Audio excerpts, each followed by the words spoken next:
My name is Masood Kamandy, and I work in art, photography, and code. I don't necessarily think they're separable for me, but to explain it, I separated them. For me, the most important term is, and I'm certain that I don't have to actually explain this to any of you, but the most important term is interdisciplinary, which I want to define before we even move forward, relating to more than one branch of knowledge and interdisciplinary research program. So when I started art school, I studied photography in undergrad, and for me, I thought I was being really edgy by taking film courses in my photo program. But as I've grown, I've sort of been able to expand on what I do, and I made this sort of list, which it doesn't include everything, of course, but I love drawing from a lot of different fields. And I think when you involve code with photography, you start to realize that, and computation in general is super interdisciplinary. For me right now, I work in photography, image processing in particular, and mathematics, and computer science, and sort of the confluence of those things.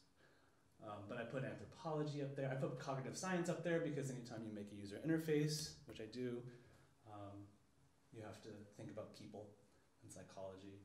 But at the end of the day, I say I'm an artist, and that it can include all of those things. So I'm going to go from the past. It looks like a long time ago. It's 2002.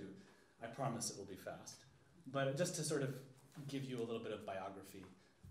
So my family is from Afghanistan, and a part of my education, photography, began after September 11th. I was being educated at the School of Visual Arts in New York. September 11th happened, and a year later I found myself in Afghanistan at the university there, where my father actually graduated. And this is a picture of their art department.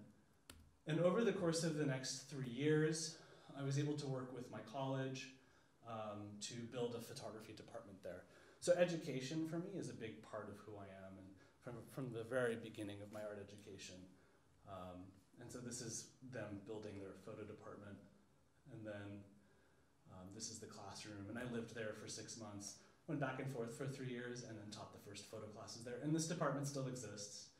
They have a full-time faculty member, which I'm very happy about. And this is me with my students, teaching them to load their cameras. We used analog cameras so that they were repairable. Even though digital cameras existed, it was not practical to teach digital photography in Afghanistan at that time, because if something went wrong, if you got dust on your sensor, you had to send it to Dubai, which was cost prohibitive for the university at that time. And then this is their first roll of film, and you can see me in the background. And I'll come back to this picture because it's really important to me in terms of my digital practice. And of course, my career has changed a lot. I don't use analog film, but this moment where you're looking at film that is finally revealing to you the latent image that has been on there all along, has kind of been very important to me and how I started to think about code in photography. And then I was able to return 5 years ago to teach them to I started using Java and processing to go into photography, and so I had a workshop in processing in Kabul in 2012 as a part of Documenta. So to go into my work, I try not to think in terms of binaries, but I've created a binary here. One is sort of a very technical, hard definition of what a photograph is, a grid of numbers, a collection of pixels, a collection of red, green, and blue values, numbers. And then there's kind of the softer, more qualitative definition of a photograph, which is equally meaningful to me. I don't feel that as an artist I have to choose between the two positions, particularly as an artist inspired by computation and technology. So then you have a memory, a moment, and a composition sort of informed by the history of composition and painting and drawing and making pictures. So this was my thesis at UCLA. This body of work is called superpositional. So I was inspired by quantum superpositions also.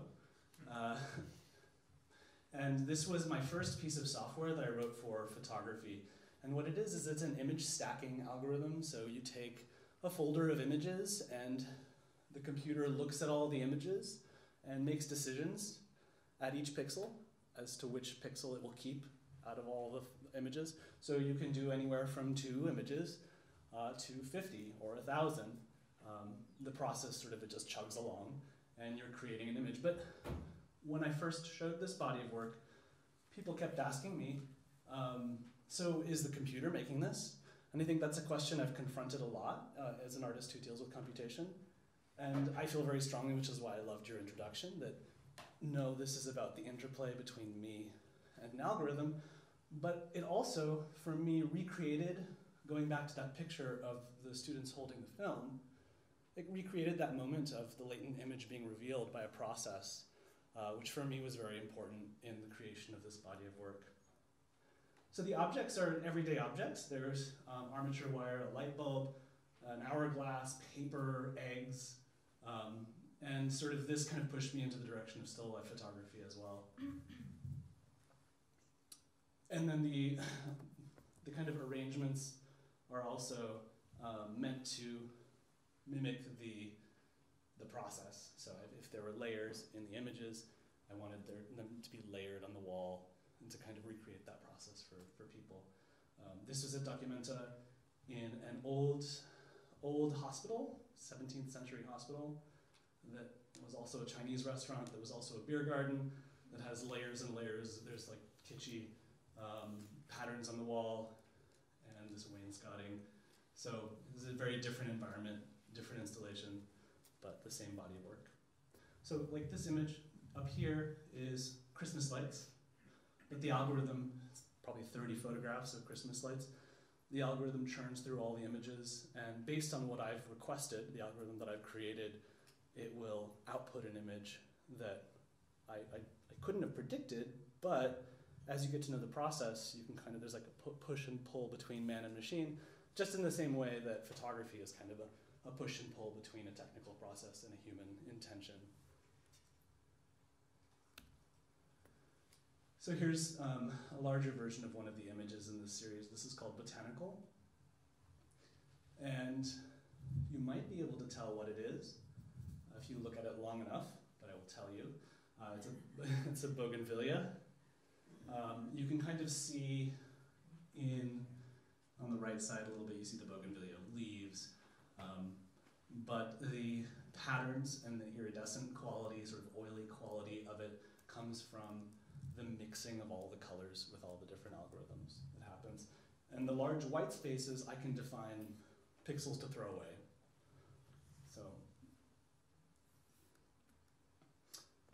as a part of Documenta, I worked with an artist named Gottfried Heider to create a user interface for it and to open source this software. The software is called Collapsus, and it's available for free. Anyone can use it. This is sped up, so I will explain what happens, and I can rewind it. But there's a user interface on the right side. You can choose which algorithm you want to combine all the images. You choose a folder, and then it shows you as it's collapsing them how it's doing it. So I choose the image. This is that light bulb, and it combines them. And then you can export it. And as a part of this exhibition, we invited people to submit their own works, which were displayed on a wall in Germany.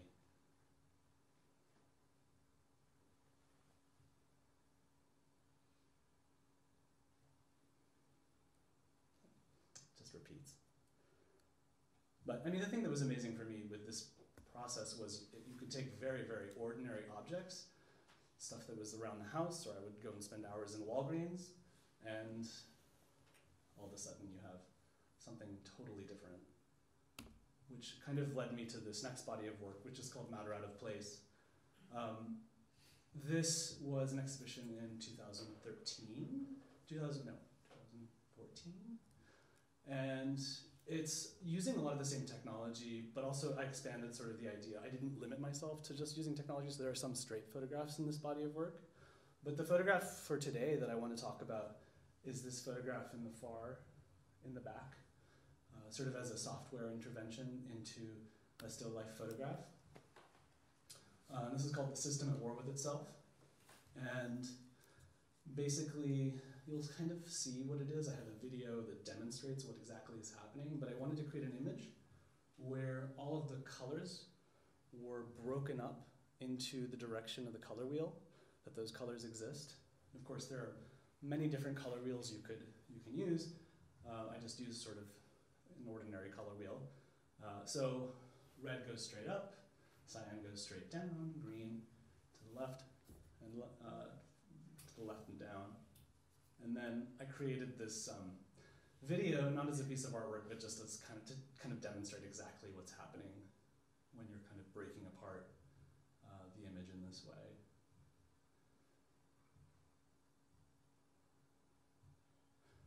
And it's funny because I look at it now and I think, oh, I should redefine the edges of orange and red because I'd like to have those be different. The artist's critical mind. Turn it off. Okay. So that's the past, and then I wanted to sort of circle back to the present. And this is what I'm doing right now, what I have been working on. So in the history of photography, photography is sort of known for democratizing the process of art creation, which I think was really what Baudelaire said, it was like the death of painting or something like that. I mean, people have been very scared by this idea that everyone can make art, but the sort of like major artifact that we all live with is our smartphone, that is the world's most ubiquitous camera. And so my interest was to engage in that kind of history of photography and sort of build on what I had already done, but go in a lot deeper with a piece of software that I would release to everyone for the iPhone. And so this is called Oblique. The process involved learning how to code in Objective-C and OpenGL, and then also learning interaction design, how to design a user interface, but then also the mathematics of it are kind of like, that's the core of what was really important to me to learn in creating this. This is the user interface, and this is actually a filter that my friend Adam Ferris wrote for it. And basically it provides a space where you can interact directly with a live camera feed on your phone. The purpose of it for me was to get myself out of the studio.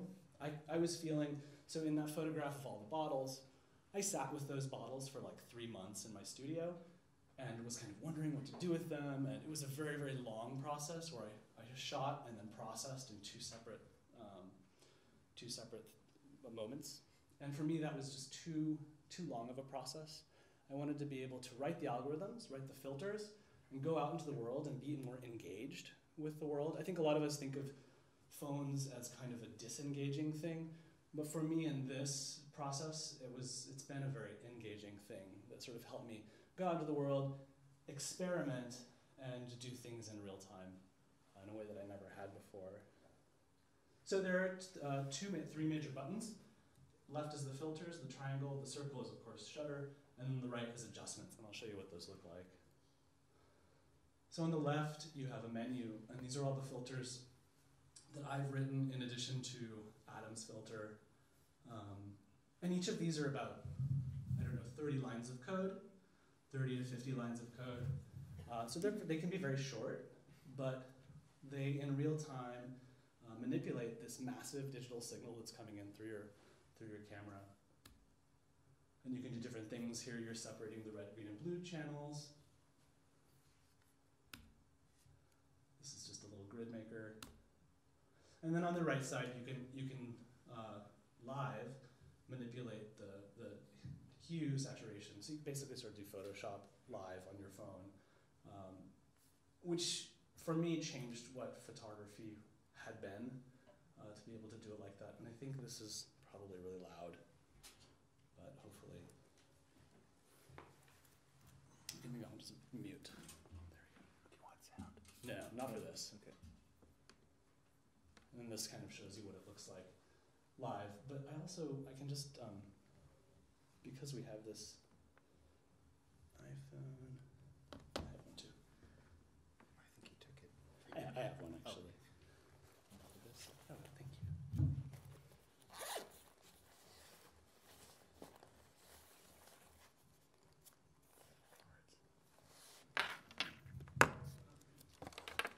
So I'll just show it to you.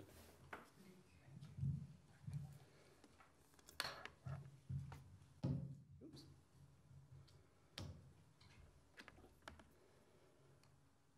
Hopefully, let's put it on airplane mode so no one texts me while this is happening. Smart. All right, so there we have it, and there is oblique. Make it brighter so I can see. So there you are. And so this is no filter, and that's my finger. So it doesn't do anything. But then once you go to, if you go to grid, so depending on where you touch, creates a grid. There's a stretch, skew,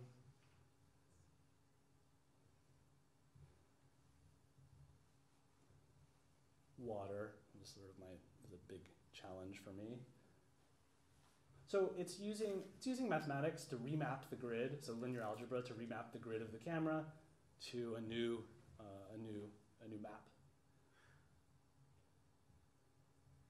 And then of course there is a selfie mode, which is very important. So, this is an application we can get? yes, yeah. So you sold to Opera? Or? I did, yeah. Good So, for you. thank you. So then, this was the first one that I made, which I thought was just one of my favorites. But just the idea of like really dramatically changing the colors. It's really just pushing all the colors around the color wheel, and being okay with the kind of weird posterization effects that happen, and looks super digital, but that's what it is. So, kind of accepting. And this version has a video and still life editing on it, which the version on the App Store doesn't yet, so that'll be in August. But so that's it. And then, of course, the best thing to do with this is to change the hue. So there's a parking lot with roses near where I live, so I'm always sort of over there with the roses, playing around. Yeah, there's a grid, and anyway, so that's the app. Go back to the presentation. So as a part of this process, I created an exhibition.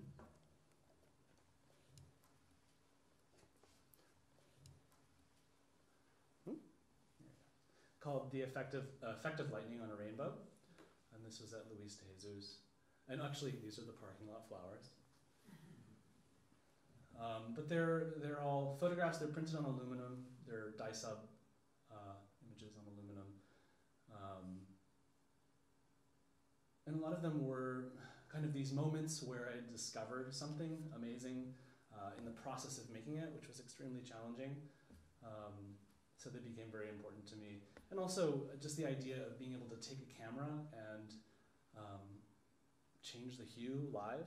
It sounds really simple, but as a photographer, to me, I just wanted to sort of change my relationship with, the reality that a camera captures, and manipulate the data for what it is, data.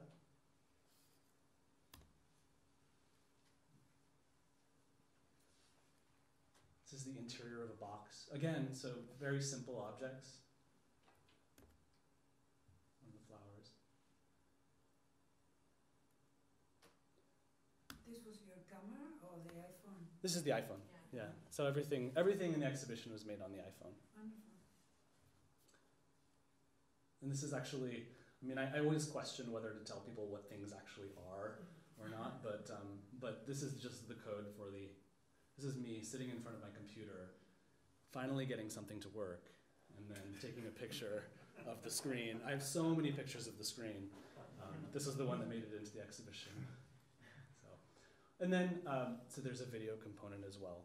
So I was invited as a part of the Joshua Tree Triennial to produce a video about Joshua Tree, so I went and spent some time in Joshua Tree and added a video component to the app and used the app to film it. So the video, what's that? Do you need sound? We do need sound for this. So the video is about 6 minutes long. There are 2 parts. And the music was generously provided by So Percussion and the composer Paul Lansky. So